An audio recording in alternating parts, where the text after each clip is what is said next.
আগামী 31শে জানুয়ারি, 1-2 ফেব্রুয়ারি এই 3 দিন বিশ্ব ইজতেমা। বলেন আলহামদুলিল্লাহ। কয় তারিখ বলেন? 31শে জানুয়ারি। বলেন তো কয় তারিখ? সবাই বলেন।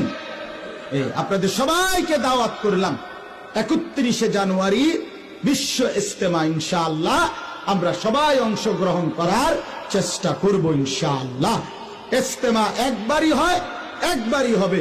এ সারা পৃথিবীতে দাওয়াত ও তাবলীগের কাজ উলামায়ে কেরামের তত্ত্বাবধানে আলমী শুরার মাধ্যমে, মাশওয়ারার মাধ্যমে, অনেক বুজুর্গ উলামায়ে কেরামের শিষ্য বুজুর্গদের মশওয়ারায় দাওয়াত ও তাবলীগের কাজ হয়। কোন একক ভণ্ড সাদের পরামর্শে সারা পৃথিবীর কোথাও তাবলীগ হয় না। যা হয় তার লীগ হয়, কিন্তু তাবলীগ হয় না। এই জন্য দাওয়াত ও তাবলীগ ইনশাআল্লাহ আপনাদের সবাইকে দাওয়াত দিলাম 31শে জানুয়ারি বিশ্ব ইজতেমার মধ্যে আমরা সবাই অংশগ্রহণ করব। আল্লাহ তৌফিক দান করেন, কবুল করেন।